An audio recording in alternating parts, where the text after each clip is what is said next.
In the allegory, a group of prisoners have been confined in a cavern since birth with no knowledge of the outside world.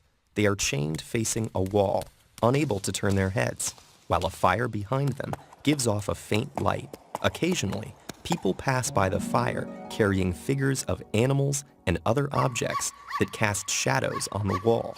The prisoners name and classify these illusions, believing they're perceiving actual entities.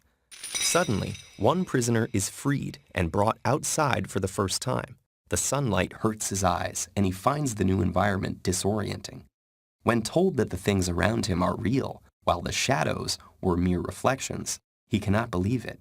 The shadows appeared much clearer to him, but gradually his eyes adjust until he can look at reflections in the water, at objects directly, and finally at the sun, whose light is the ultimate source of everything he has seen.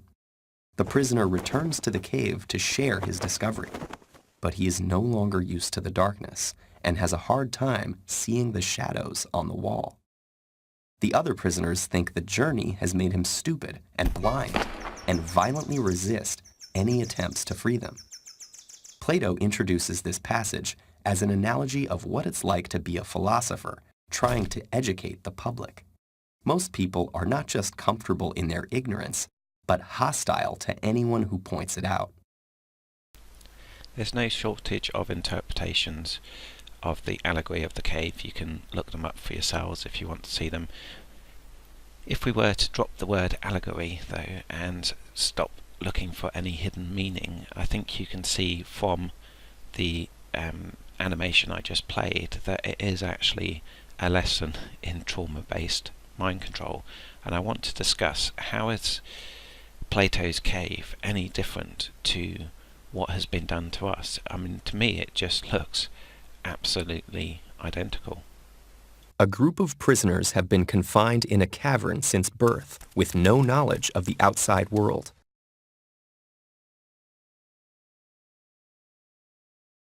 They are chained facing a wall, unable to turn their heads, while a fire behind them gives off a faint light.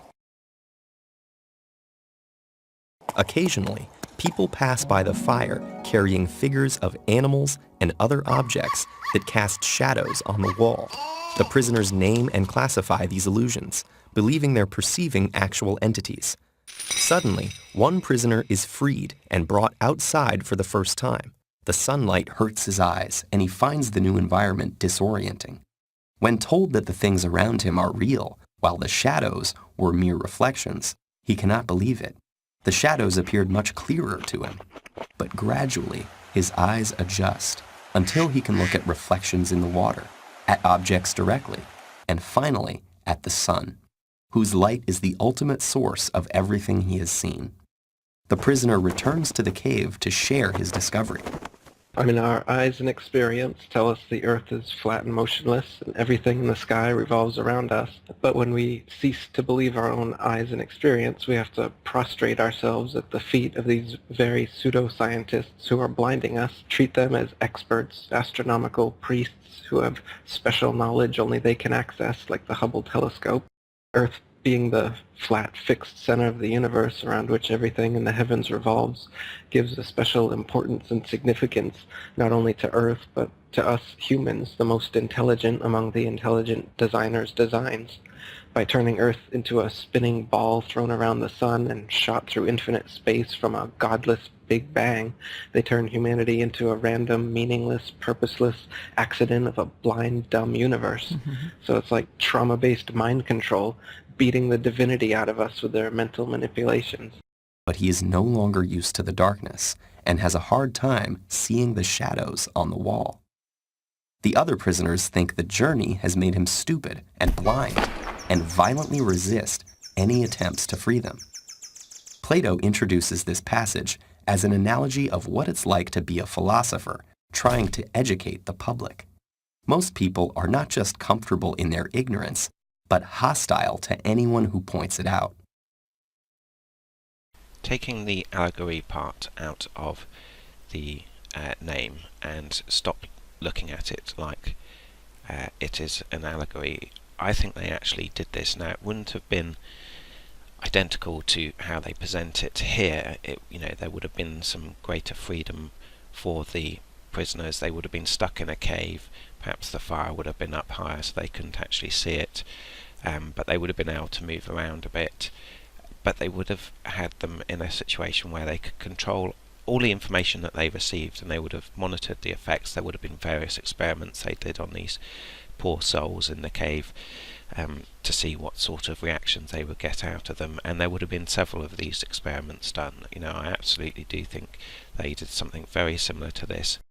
And interestingly for me, when they do put it into an allegory, they state that the problem is educating people. So rather than the philosophers having a hard time educating people, it was their statement of intent of their desire to control everything that we understand through education and obviously the government institution.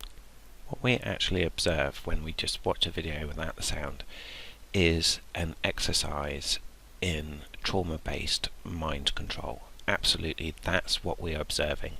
And fascinatingly, for me, they put an allegory, they make it into education and controlling what people believe, and they appeal to the philosophy students by seeming to indicate that these poor simpletons have no concept of abstract thought, no ability for abstract thought, and yet these poor simpletons were far closer to the truth than we were. This was done in 400 BC, and the evolutionary paradigm dictates that we were more stupid back then, we're more advanced, but actually what we see is genetic entropy. So I think we were far more clever and much less easily manipulated, genetically much stronger, and so therefore our intelligence was greater and what have you, and there was no end of spiritual beliefs, people believing that they lived under an enclosed structure far closer to the truth.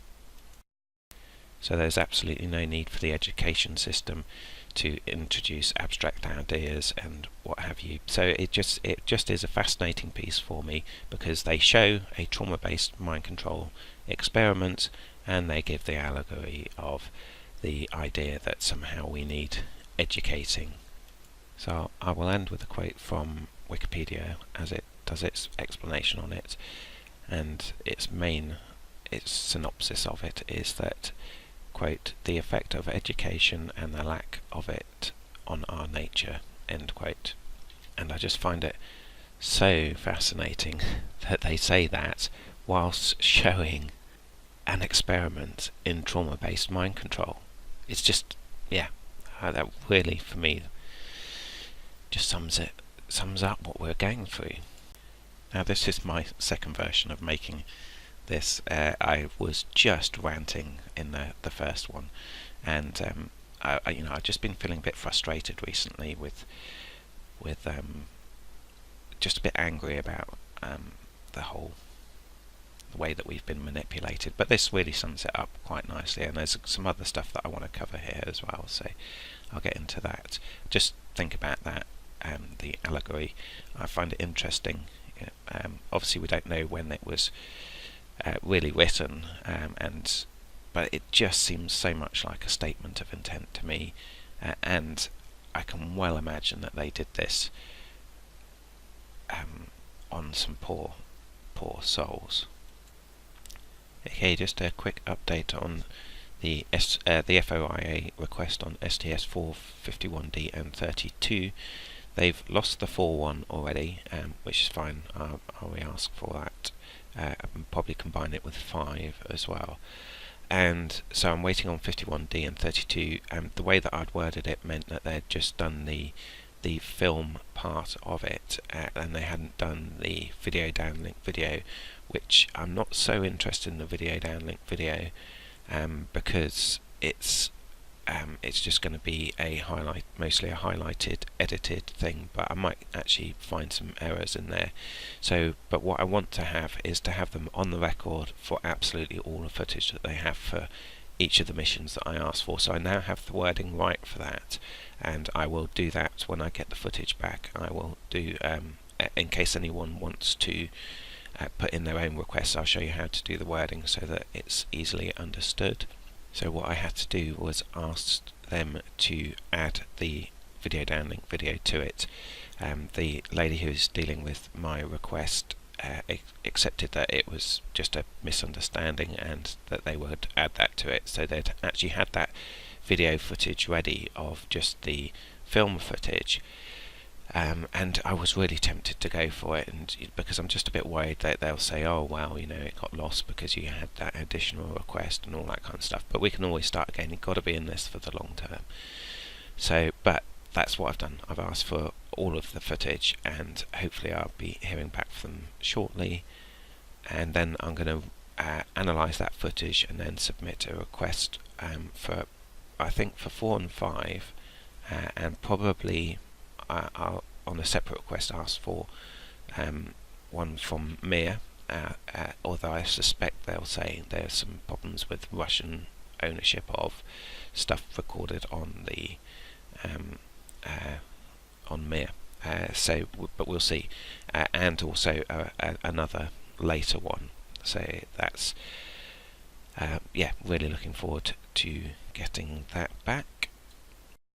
Also, I just want to say on this production that I'm doing now, that because I won't put this into the final synopsis of the evidence that I get back, provided my theory holds out that the space shuttle was a zero-G plane. Remember, we're not looking to see whether NASA forged the space shuttle. We know that they did. We're looking to see, you know, I'm looking to see that my hypothesis is correct. So that's the only thing really up for debate about that. But the interesting thing for me is, with my hypothesis, it explains extremely well the 2 crashes that there were. So there's the first crash where everybody seems to have survived, and we got that imagery. I mean, I haven't actually investigated that myself. I'm taking that as sort of from the information provided. So I've, you know, but I could see how nobody's going to sit on those shuttles as they go up. It's completely unnecessary, and yeah, and you know, there's probably helium balloons and all, or miniature scale models or whatever involved in it. You know, the launches absolutely were real, a spectacular show, but nobody was sitting on those, so hence why they all survived. But this would make sense of why we don't seem to find anybody surviving the second incident, because if they were out on manoeuvres, as shown here, so this is just for visualization only, if they were out on manoeuvres, I think something went wrong with the space shuttle while they were all on board.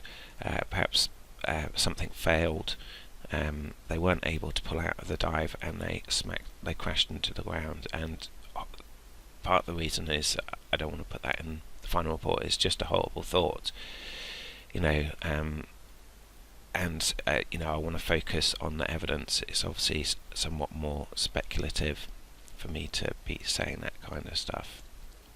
And yeah, so just those 2 thoughts to go along with the Platos Cave. I want to keep this simple. I'm just having a really bad time of overcomplicating everything that I say at the moment regarding this. It's just yeah, so on to the music. Cue the music.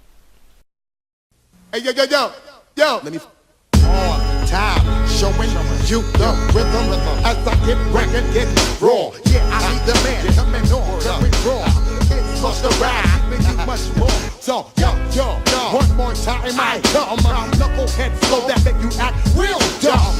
Yo, I work your crew like Florence. Run up in your grip like my name was Search Warrant. I make sure everything we make raw. I make sure everything we make raw. I make sure everything we make raw. I make sure everything we make raw. Yo, yo, yo, yo, yo. Yo, yo, yo, yo, yo. Yo, yo, yo, yo, yo. Yo, yo, yo, yo, yo. When I step up in the place, say yo, I step correct. Got you all in check. I got that head notch that make you break your neck. I got you all in check. And you know we come through to wreck the discotheque. I got you all in check. Throw your hands up in the air, don't ever disrespect. I got you all in check. Bust the rhymes up in the place. True in that's word on my seed. I'm guaranteed to give you what you need. One blood, everybody like Junior Reed. Wake up every morning, yo, I must succeed. Nationwide rockers make the world stampede.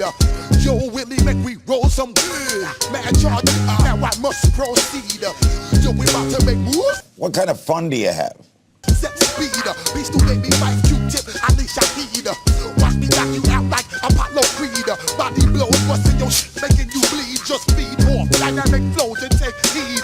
Need more information, homeboy, than just weed. Hey, you can read all about the pure breed. Do the noble, that's my duty, let my seed. When I step up in the place, and yo, I step correct. I got you all in check. I got that head notch that make you break your neck. I got you all in check. And you know we come through to wreck the discotheque. I got you all in check. Throw your hands up in the air and never disrespect. I got you all in check. How dare you ever try to step on my suede shoes? Top Gun shut down your firm like Tom Cruise. Please, let me get down and blow a fuse. Acting fool, breaking shit down to molecules. Yo, let me hit you with my ill street blues. Bust the rhymes, always in lines, the street news. Hey, baby girl, don't be confused. Sell my 17s and enjoy my boat cruise. I know you really wanna know who's coming through, leaving blood stains and residues. Sorry, homeboy, but your flow sound used. Got to pay your dues, baby, you know the rules. Whenever I travel the world, I land cruise. If you choose to be around, you get bruised. Now I got you gas on super unleaded fuels. Give me room, give me some space, your excuse. When I step up in the place, then yo, I step correct. But I got you all in check. I got that head notch that make you break your neck. But I got you all in check. And you know we come through to wreck the discotheque. But I got you all in check. Throw your hands up in the air and never disrespect. But I got you all in check. You're now rocking with the best. Busta Rhymes coming through from the Footmore Squad. Boy Scouts who I be. Straight to your dome. We coming straight to your dome. Bringing all you ruckus to all you rap motherfuckers. Boy Scouts who I be. Flip mode is the squid on. Busta Rhymes break it down like this. Yo, which motherfucker stole my flow? Eeny, meeny, miny, mo. Throw them type of right out my window. Blast your shit you with a direct blow. Coming through like G.I. Joe. Star Wars moving ill like Han Solo. Make you bounce around like this was Calypso. Always shine cause I got the high pro glow. You think that you can hide, you think you can lay low. Roll up on your eye like Hawaii 5-0. Mac out with my dreads in my Kango. Forget the moment, just past the Cisco. Yo, take a trip down to Mexico. Come back with that shit that might make you psycho. Maximum frequency studio stereo. Sorry this is it but homeboy I got to go. I step up in the place and yo I step correct. Got you all in check. I got that head notch that make you break your neck. I got you all in check. And you know we come through to wreck the discotheque. I got you all in check. Throw your hands up in the air and never disrespect. But I got you all in check.